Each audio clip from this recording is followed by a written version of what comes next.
Good morning, and I want to begin by thanking the Foundation for Indian Art and Education, and Sanjeev and Ira Mirchandani in particular, and to Goa University for inviting me to participate in this much-needed workshop on an exceedingly crucial arena of art practice today.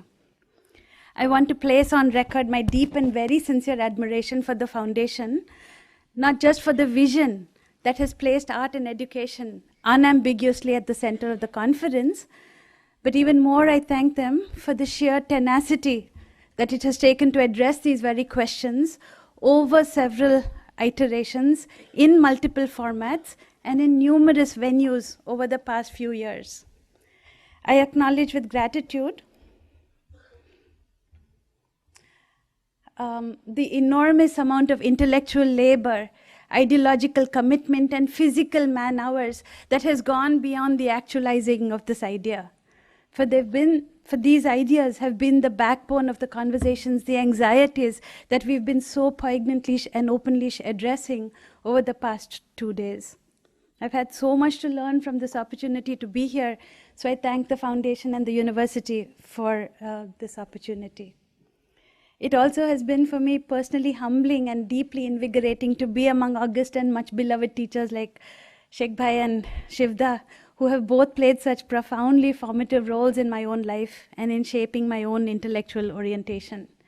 And to be honest, this is the first time I've stepped outside of the enclave world of Essence School campus in Hyderabad, and I would not have done so if it wasn't for the invitation from Shivda and from Vasu and Indro to participate in this conference. I simply could not find it in myself to say no to them, as I do to most others, without much anxiety or regret. But this time, I came also because honestly, the topic of art and education, has almost consumed me for the past few years, to the exclusion of everything else.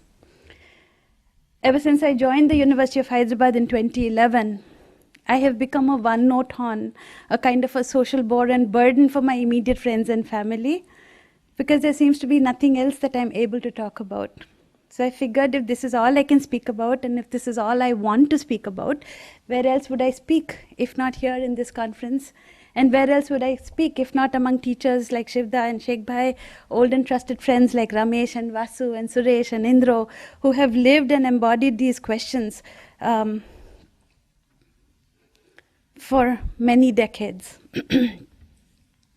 I've long admired all of you for your artistic integrity and for commitment to teaching in public universities, despite the many real and lucrative alternatives that have been available to you.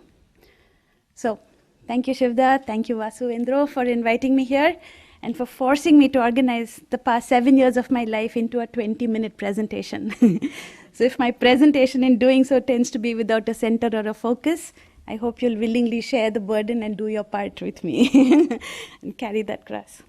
Anyway, so I'll begin with the topic assigned for my paper today, Syllabi, Structures and Expectation.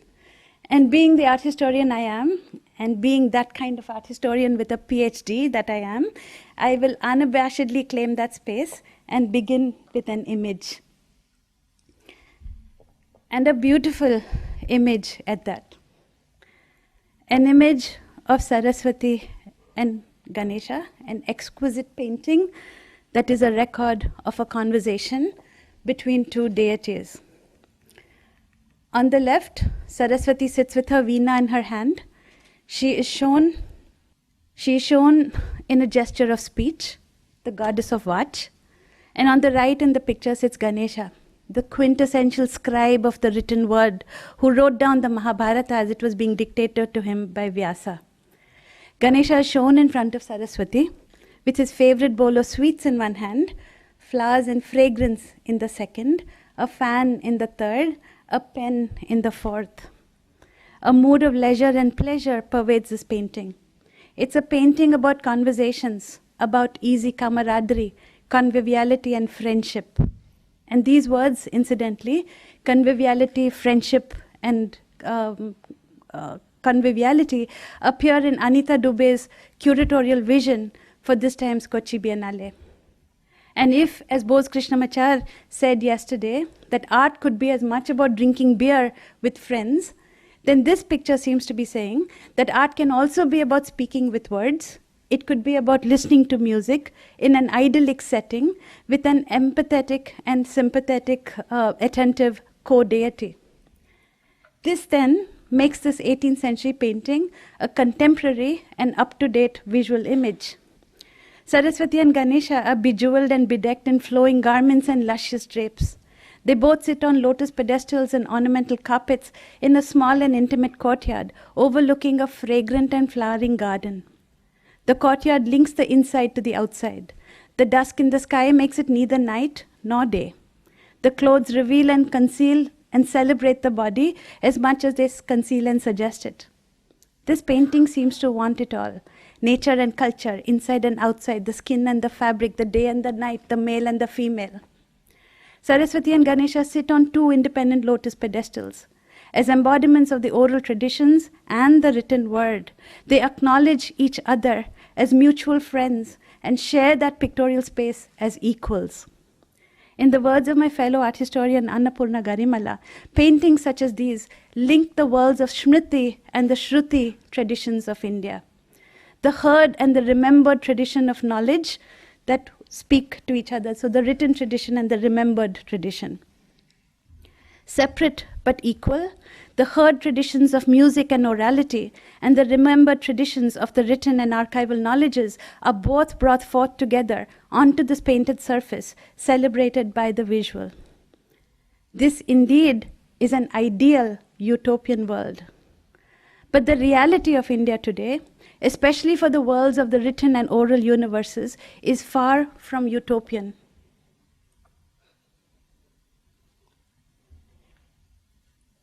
An image like this is also our reality.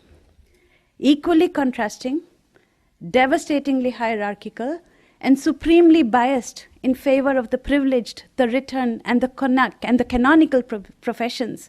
This image says it all too. This is a photograph that was taken in the vicinity of the University of Hyderabad in 2015. As far as I'm concerned, it could just as easily be an image of a typical traditional professional storyteller family whose itinerant lives and precarious livelihoods were defined and sustained by their roles as the bearers of the oral traditions. To find analogies again to the past, these families have lived in contradiction to the famed large monastic universities of Takshila or Nalanda or Vikramashila, Paharipura, with their extensive collections of painted and written manuscripts in their well-known libraries, which had venerable monk acharyas, individual stellar teachers like Nagarjuna or an Asita, and the visiting international students. Storytellers like these were the anonymous, itinerant, mostly illiterate and low-caste parallel universities that we were talking about yesterday with Sadanand. Storytellers like these were and are like the vast encyclopedia and encyclopedic repositories of daily ways of life.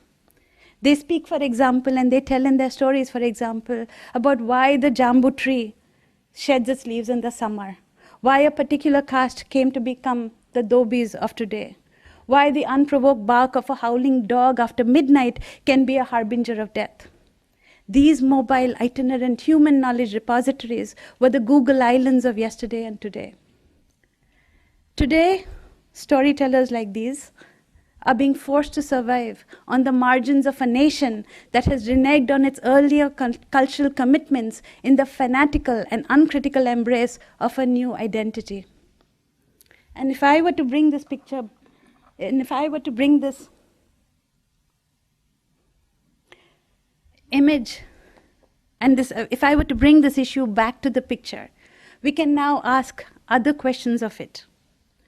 What kinds of knowledges, what kinds of insights, what kinds of languages, learning tools, skills, and intellectual repositories, what kinds of equipment, what kinds of Saraswatis would we need in order to overcome and face the challenges, the hurdles, the blocks, the many forms of the Ganeshas that confront us and stare at us in our face of the realities of today. When they meet, and they inevitably will, What kinds of conversations would Saraswati and Ganesha be having in this new world order? To reframe the topic of my question now in pictorial terms, what kinds of syllabi and meaning-generated structures must we be designing to confront the challenges that we face in a fine arts classroom today? How do we overcome the obstacles that are being imposed in the designing of the syllabus and the syllabi that we are proposing today? Or again, how does this 18th century painting, crafted in a rule-bound, tradition-bound karkhana in a small princely court, how does such a painting that had its genesis in the emotional language and register of late medieval Vaishnava religiosity serve the needs of a secular, politically charged readings of a contemporary viewer? How does an image move from the immediate and the particular to the abstract, to the metaphorical play of words, ideas, and concepts? If a medieval, technically constrained, emotionally charged religious picture can be used to ask questions in contemporary political and metaphorical terms, then can we design, in turn, a method of pedagogy that can match the simple, structured, multiple, layered, complex, abstract beauty of a work of art? Can we do this work in intellectually nimble, thoughtful ways without reducing the picture to any one kind of reading? How do we structure syllabi that can retain and teach about the multivocality of pictures in real and transmittable ways? This is the topic for my lecture today, my talk today, or my questions today. And what I'm doing here is to use the lessons of art history as an orientation, as a way of learning to work with pictures. In other words, this is an old image from a canonical, pictorially conservative and evolved tradition that had a specific genesis and worked and operated within its own aesthetic frameworks and patronage circuits.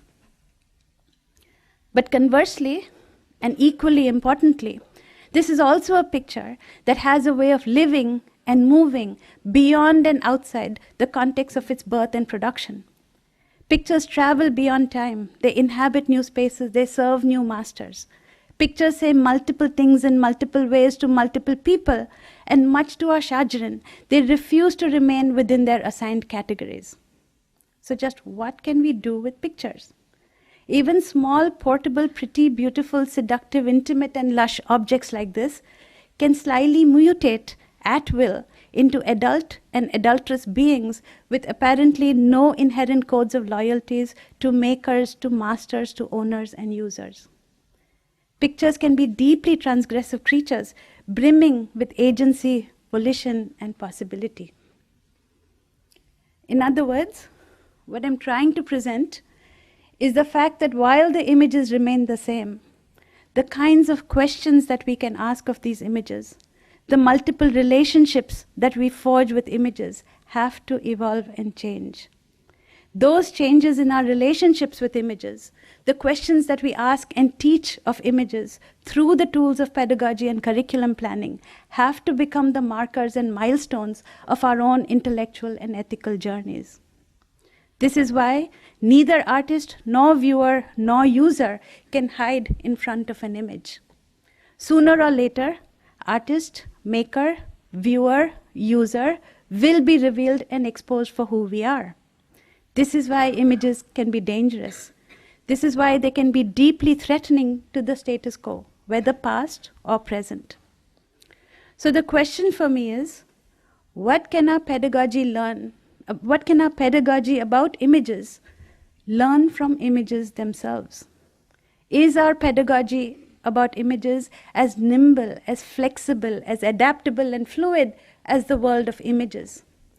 Can our structures of learning and teaching be made to match and retain the inherent potential and real transgressiveness of images? If this has not happened, if we have not caught up with the intelligence, the multivocality, the polyphony and cacophony of images, then we still have much work left for us to do. I am advocating that we open ourselves to the lessons to be learned from pedagogues, not only from Indian karkhanas and Indian art institutions, but from pedagogical knowledges and model systems and transmission practices from the entire world.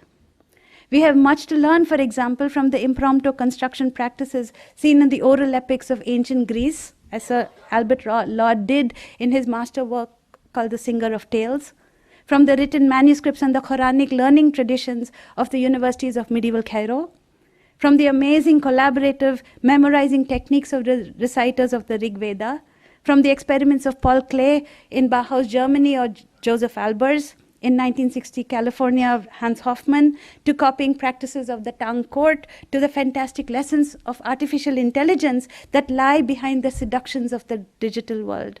We can learn from it all. We need to learn from it all. There is a whole growing tradition of systemic knowledge called curriculum theory that can give us the tools to see curriculums and models of learning in historically grounded, socially responsible, ethically defensible, and sustainable ways. But the deep, unfortunate fact is that in most of our universities and our art institutions, the curriculum for art making and art pedagogy has never been seriously revisited, seriously re-envisioned, or upgraded. Here I can speak for the Essen School as an example, because I had the amazing opportunity to be involved during the initial years of the inception of the school in 1988. In addition to the amazing visionaries that constituted the founder members of the first Essen School board, I had worked that year on behalf of Lakshma Gaud under Manida as he put down on paper his vision for the radical experiment that Essen School was designed to be. Essen School was inaugurated as a stream of painting that would work alongside and in close tandem with practitioners and theorists of dance, theater, and communication. The pedagogical vision for the school was to revitalize in indigenous and post-colonial ways the communicative aspects of our aesthetic traditions and simultaneously aestheticize the channels of mass communication in our country. But sadly, the curriculum that Manida had designed for the painting program did not remain married for long to ideas and curriculums within the disciplines of dance, theater, and communication. Instead, it meandered its way and settled within the enlarged but rather more conservative Department of Fine Arts. The ideas of the other streams was no different. They too surely siloed and grounded themselves into stuffy and isolated academic units. Until today, we have 4 full-fledged, self-sufficient, inward-looking, rather traditional departments that meet and overlap in administrative rather than academic terms. No matter how growing, no matter how dynamic and recognized we are as a school today, the truth is that we've moved far from the foundational vision and charter of the original Essen School. And the danger is that we do not even know what we have lost in our unidimensional, self-congratulatory rapture with all that we have gained.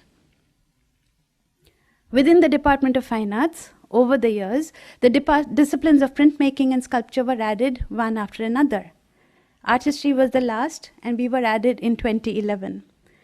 I won't speak directly about the art history program here, but I do know firsthand that the curriculum for the new programs in the practical disciplines of sculpture and printmaking simply replicated the one that Manida had made for the original painting program.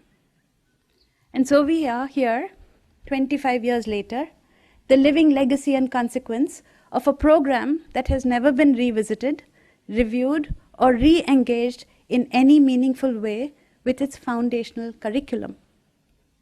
So the question for me in Essen School has been, how can a curriculum that was designed for a different time, that was meant to serve a different vision, how can this curriculum be expected to carry the burden of the present? How can we possibly carry out our pedagogical commitments and face the challenges of today when we have not done the work of vision correcting that a curriculum forces us to do? And it is in the context of my own journey of curriculum awareness and the importance of curriculum planning that I begin with a homage to Sheikh Bhai. For it was he who radically shifted the contours of my life and career in art history in profound and permanent ways. It began with a series of mind-bending workshops that Sheikh Bhai had designed and actualized with Jyoti Bhai on the rich, living art traditions of India. Manida's book, The Living Tradition, had just been published by Seagull in 1981. These workshops were organized ingeniously with funding from the central government Ministry of Handicrafts and Handlooms. It was a one-year workshop that was designed around the issue of craft and making. Sheikh Bhai and Jyotibai chose traditional and vernacular art practitioners for a month at a time to come to the Faculty of Fine Arts and work closely with the students. And students of the Fine Arts Department were assigned to carefully document and archive those working practices, not only in the faculty, but also go back with them after the workshops were over and continue the documentation of the living spaces and work rhythms of these artists. The artists were invited and conversations were planned on the basis of group of material and making. So for example, we had terracotta plaque makers from Molela in Gujarat who stayed for 1 month at the same time that a woman potter came from Assam. A modern dyeing technique and dyers from South India, from Kalahasti in Tirupati in Andhra Pradesh, interacted with the Matani Pachedi painters from Gujarat. Pictorial narratives and oral storytellers, the staid, rather more storytellers of par painting traditions from Rajasthan, sang alongside the wonderfully inventive and free-spirited Pata painters from Bengal. Ganga Devi from Bihar painted alongside on paper with a talented, witty old lady from Ahmedabad. They did not speak common languages or a linked language, but they all understood each other perfectly on the painted and pictorial spaces. The list could go on. But those workshops, those lessons and the detailed documentation of oral and embodied transmission systems were for me also heart-stretching and transformative. I realized to my shock that none of those traditions, none of those artists had found space or voice in the artistry curriculum in Baroda that I was training in. We in artistry were focused solely and entirely on the classical, the canonical, the literary, the monumental, to the complete absence and erasure of the folk, the tribal, the popular, the vernacular, and the everyday. These traditions were all around us. Their practitioners were among us. They constituted us. But art history did not see them. And art historically trained eyes had not even been trained to recognize them, let alone work meaningfully in theoretical ways with them. It was then that I realized that art history, and in the ways that we had constructed and continued the discipline, was a curriculum that was still and unreservedly in the service of the classical and the canonical and the colonial. If in the few instances it did consider non-literate traditions, as in the seminal works of Pupul Jaikar among others, it usually valorized or infantilized or domesticated and defanged these traditions. They portrayed them as naive, timeless, ahistorical archaisms from the past. And so the orientation was inherently patronizing, inherently paternalistic, and there was no space for much else, let alone the possibility of theorizing agency, artistic agency, material, process, crafting, subjectivities, any other form of socially or politically informed discourses about these traditions. And today, the consequences of those failures are as much on the part of the government and its policies as it is of our academic institutions' unwillingness to incorporate, expand, and accommodate those voices into the curriculum. The consequences of this amnesia, the consequences on a certain sense of this intellectual laziness on our part has come back to haunt us. And the problem now has taken new configurations. Several of the younger generations of traditional artist families, as indeed because of the Mandal Commission, several new kinds of student bodies, new student subjectivities have begun to enter our classrooms as students of the modern academy. What and how do we deal with the linguistic problems that their visual portfolios pose for us?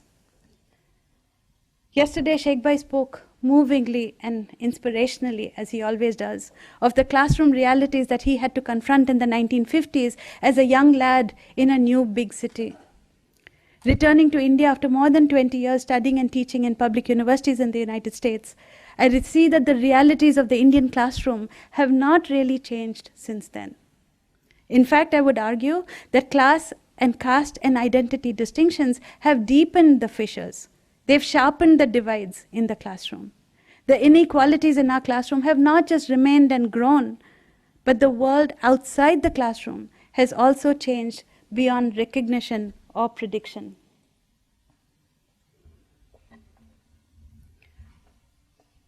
The University of Hyderabad is surrounded by high-rise buildings, high-tech, gleaming glass and steel facades of apartments and offices, selling futuristic ambitions to an aspirational generation, especially to students of fine arts departments. And this is an important note for all of us to take in. Especially to students of fine arts departments, regardless of their class origins and backgrounds, these techno-fueled dreams are mostly unavailable. Regardless of their backgrounds, students of fine arts programs cannot, on their own, afford to live in these apartments. They can only be visitors to tutors as kids who live in those apartments. They can at best be art teachers in schools that cater to the kids of privilege from these spaces. Or, by proxy, they can be interior decorators to the walls of these apartments, to galleries in Hyderabad that mask their real roles as image brokers for this glowing clientele. It means now that we're speaking about hierarchical classrooms for an aspirational generation that is the target and focus for the dreams that are being peddled to them. So in response to Sheikh Bhai, I will say that not just are the realities of the Indian classroom not changed from the 1950s, but those utopian remnants that we teach in our classrooms persist even when they are no longer viable, even though they are sadly at odds with the worldviews that surround those classrooms. The utopian ideal of the past cannot be replicated. The past is a distant and alien country. We need to work and create a utopia that we can locate in the present, in the future. We need to revisit and restructure our pedagogy in fundamental and radical ways with an unblinkered vision and with understandings of what constitutes our contemporary. In response to these challenges, we as teachers and administrators have largely tended to shift the onus and the blame for the situation onto the new student body. In saying that students are slaves of the screen era, in saying that they are hopelessly unteachable, is itself in part a defense from the reality that we have not really equipped ourselves to teach them. We have not devised ways to confront the seductions of the screens for the minds of our students. We have not learned to harness the strengths and the diversity and the curiosities that our students bring with them to our classrooms. Rather than seeing the lack of attentiveness in a language of lament, can we ask, how can we harness, guide, and anchor this restlessness and curiosity in creatively challenging and meaningful ways? In Ravi Kafshi's formulation, in a spirit on play and role reversal, what would happen if we as teachers morph ourselves to become receivers of the seeds of insight that our students may be able to offer to us? Can we envision a situation where we allow students to plant seeds of ideas in us and find ways to nourish those ideas in our mind to find their fruition in the designing of a curriculum that is responsive to the changing nature of our realities? This would involve a whole new politics of listening, of including, of validating, of incorporating, of building ground up the vocabulary and the apparatus required for a critical engagement with the new and the changing. And to do it from our own disciplinary foundations. I come from an older, more conservative pedagogical tradition, and somewhere I do retain a deep commitment to the values and lessons to be had from disciplinary locations and limitations. I believe, in response to Sadanand, that Picasso could produce his radical painting only because his early phenomenal disciplinary grounding gave him the intelligence, the intellectual rigor, and the technical equipment with which he first recognized and then smashed those cages that had confined him.